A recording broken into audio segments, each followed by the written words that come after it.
വിശദമായി വരുമ്പോൾ ഇഡിയുടെ പേരിൽ പണപ്പിരിവ് നടത്തിയ കേസിൽ ഒന്നാം പ്രതി ഇഡി ഉദ്യോഗസ്ഥൻ ശേഖർ കുമാർ എന്ന് വ്യക്തമായി. ഇഡിയിൽ അസിസ്റ്റന്റ് ഡയറക്ടറാണ് ശേഖർ കുമാർ. ഇഡി ഉദ്യോഗസ്ഥനെ ഒന്നാം പ്രതിയാക്കി വിജിലൻസ് മൂവാറ്റുപുഴ കോടതിയിൽ റിമാൻഡ് റിപ്പോർട്ട് സമർപ്പിച്ചു. അറസ്റ്റിലായ പ്രതികളുടെ മൊഴികളിൽ ശേഖർ കുമാറിനെ കുറിച്ചും പരാമർശമുണ്ടായിരുന്നു. ഇഡി ഉദ്യോഗസ്ഥർക്ക് പങ്കുണ്ടെന്ന സംശയം തന്നെയാണ് അന്വേഷണത്തിന്റെ തുടക്കം മുതലേ ഉണ്ടായിരുന്നത്. ഫർദർ അറസ്റ്റ് കൂടി ഉണ്ടായിട്ടുണ്ട്. അതുകൊണ്ട് പറയാം, ഒരിപ്പോൾ സമയത്താണ് ഫർദർ അറസ്റ്റ് ഉണ്ടായിട്ടുണ്ട്. ഞങ്ങൾ അന്വേഷണം തുടങ്ങട്ടെ. ഞങ്ങൾ അന്വേഷണം തുടങ്ങിക്കൊണ്ടിരിക്കുകയല്ലേ. കൂടുതൽ അറസ്റ്റ് ഉണ്ടാവില്ല. ഞങ്ങൾ അന്വേഷിച്ചുകൊണ്ടിരിക്കുകയാണ്. ഒരാളെ ഇപ്പോൾ അറസ്റ്റ് ചെയ്തിട്ടുണ്ട്. അത് ഡീറ്റെയിൽസ് പറയാം. കൊച്ചിയിൽ ചാർട്ടേഡ് അക്കൗണ്ടന്റും അറസ്റ്റിലായിരുന്നു. എന്തായാലും ഇക്കാര്യത്തിൽ നിർണായകമായ നീക്കമാണ് ഉണ്ടാവുന്നത് എന്ന് മാത്രമല്ല, ഇഡിക്ക് എങ്ങനെ ഏജന്റുമാരുണ്ടാകുന്നു എന്ന പ്രസക്തമായ ചോദ്യമാണ്. ഏറെ രാഷ്ട്രീയ വിവാദമായതാണ് ഇഡിയെ രാഷ്ട്രീയമായി ഉപയോഗിക്കുന്നു എന്ന കാര്യം. അങ്ങനെയെങ്കിൽ കേന്ദ്ര സർക്കാരിന്റെ സുപ്രധാനമായ അന്വേഷണ ഏജൻസി സംശയത്തിന്റെ മുൾമുനയിലേക്ക് വരികയാണ്. ഡാനി ഇപ്പോൾ ചേരുന്നു. ഡാനി, ഏറെ ഗുരുതരമായ കാര്യമാണ്. എന്താണ് ഇതിൽ സംഭവിക്കുന്നത് എന്നതാണ് വിജിലൻസിന്റെ വിലയിരുത്തൽ. നേരത്തെ അദ്ദേഹം സൂചിപ്പിച്ചതുപോലെ, വിജിലൻസ് SP സൂചിപ്പിച്ചതുപോലെ, ഇക്കാര്യത്തിൽ വിജിലൻസിന് കൃത്യമായ കണ്ടെത്തലിലേക്ക് എത്തിയിട്ടുണ്ടോ? എങ്ങനെയാണ് ഇഡിക്ക് ഏജന്റുമാരുണ്ടാവുന്നത്?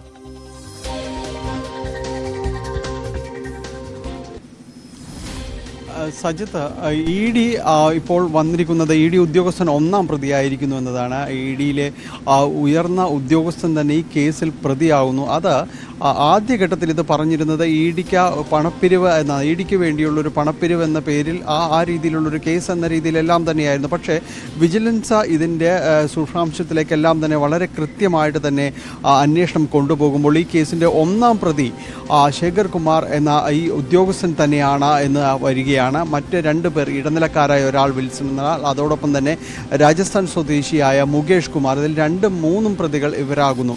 ഈ കേസിൽ കഴിഞ്ഞ് കുറച്ച് നാളുകളായി പരാതി വന്നതിന് ശേഷം ഇതിൽ ഇഡി ഉദ്യോഗസ്ഥനെ അടക്കം വിജിലൻസ് നിരീക്ഷിച്ച് വരികയായിരുന്നു. അതിനുശേഷമാണ് പിന്നീട് അറസ്റ്റിലേക്ക് അടക്കം കടക്കുകയും ചെയ്യുന്നത്. 2 പേരെ ഇതിൻ്റെ ഭാഗമായിട്ട് കഴിഞ്ഞ ദിവസം അറസ്റ്റ് ചെയ്തിരുന്നു. ഈ 2 പേരെ വിശദമായി ചോദ്യം ചെയ്തതിൽ നിന്നും അവരുടെ ഈ മൊഴികൾ പരിശോധിക്കുകയും അവരുടെ ഫോൺ റെക്കോർഡുകൾ പരിശോധിച്ചതിൽ നിന്നുമാണ് ഈ ശേഖർ കുമാറിൻ്റെ പങ്ക്, അത് അയാളുടെ ഒരു പങ്കാളിത്തം വളരെ വ്യക്തമായിട്ട് തന്നെ തെളിയുന്നത്. ഇവർ ആവശ്യപ്പെട്ടിരുന്നത് ആദ്യം 2 കോടിയിൽ പരം രൂപയാണ് ഈ വ്യവസായിയോട് ആവശ്യപ്പെട്ടിരുന്നത്. കൊല്ലത്ത് കശുവണ്ടി വ്യവസായം നടത്തുന്ന ആളിൽ നിന്നാണ്. ഈ ആദ്യഘട്ടത്തിൽ ഇത് സമൻസ് അയക്കുകയും ഇവിടേക്ക് വരാൻ ആവശ്യപ്പെടുകയും ചെയ്തിരുന്നു. പിന്നീട് ചോദ്യം ചെയ്തപ്പോൾ പഴയ സാമ്പത്തിക ഇടപാടുകൾ സംബന്ധിയായ കാര്യങ്ങളിൽ കുറെ കൂടി വിശകലനങ്ങൾ ആവശ്യമാണ് എന്നത് പറയുകയും ചെയ്തു. അത് കൃത്യമായി ഹാജരാക്കിയില്ലെങ്കിൽ നിങ്ങളും അതോടൊപ്പം തന്നെ ഒപ്പമുള്ള ഓഫീസ് കമ്പനിയുടെ ചുമതല വഹിക്കുന്നവരും എല്ലാം തന്നെ ജയിലിലേക്ക് പോകുന്ന അവസ്ഥയുണ്ടാകുമെന്ന് ഭീഷണിപ്പെടുത്തുകയും ചെയ്തു. തുടർന്നായിരുന്നു ഈ 2ാം പ്രതിയായ വിൽസൺ, ഏജന്റാണ് ഇയാൾ, ഈ ഇഡിയുടെ ഒരു ഏജന്റ് എന്ന രീതിയിൽ തന്നെ, ഈ ഉദ്യോഗസ്ഥനെ അറിയാവുന്ന ഒരാൾ തന്നെ എന്ന രീതിയിൽ തന്നെയാണ് വ്യവസായിയെ സമീപിക്കുന്നതും 2 കോടിയിൽ പരം രൂപ നൽകിയിട്ടുണ്ടെങ്കിൽ ഈ കേസിൽ നിന്ന് പൂർണ്ണമായും വിടുതൽ നൽകാമെന്ന് പറയുകയും ചെയ്യുന്നത്. ഇതിൻ്റെ ഭാഗമായിട്ടായിരുന്നു ഈ ഉദ്യോഗസ്ഥനായുമായി നേരിട്ട് ബന്ധമുള്ള മുകേഷ് കുമാർ എന്ന രാജസ്ഥാൻ സ്വദേശിയും കൂടി, അയാൾ കൊച്ചിയിലാണ് താമസിക്കുന്നത്, ഇയാൾ കൂടി ഇതിലേക്ക് വരികയും ചെയ്യുന്നത്.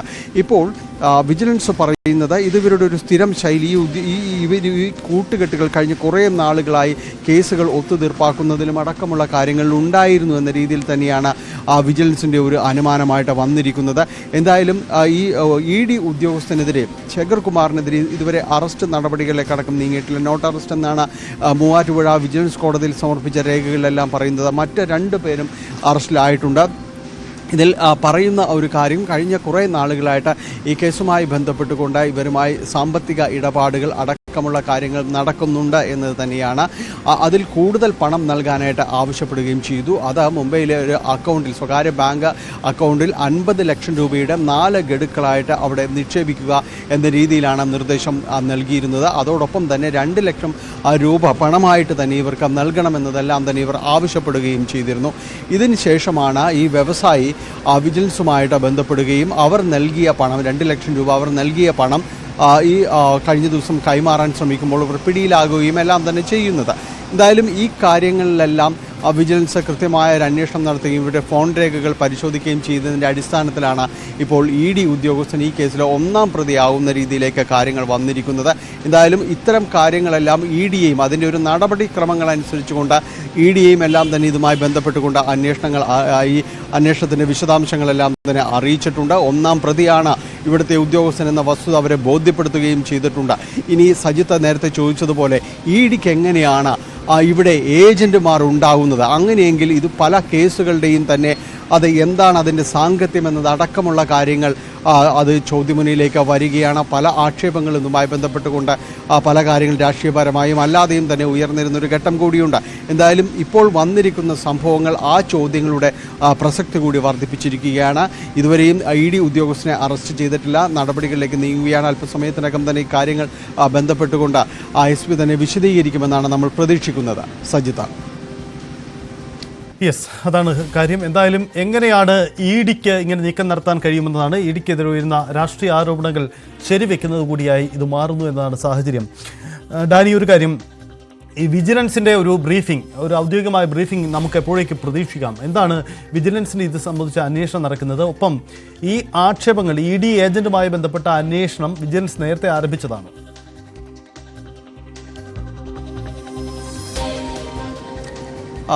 സജിത്ത്, ഇക്കാര്യമായി ബന്ധപ്പെട്ടുകൊണ്ട് ഈ പരാതി വന്നതിന് ശേഷമാണ് ED സംബന്ധിയായ കാര്യങ്ങൾ ഇങ്ങനെ ഒരു ഏജന്റുമാരുണ്ടോ എന്നതടക്കമുള്ള കാര്യങ്ങളിൽ സംശയം തോന്നുകയും ഈ കേസുമായി ബന്ധപ്പെട്ടുകൊണ്ട് കൂടുതൽ അന്വേഷണത്തിലേക്ക് വിജിലൻസ് കടക്കുകയും ചെയ്തിരുന്നത്.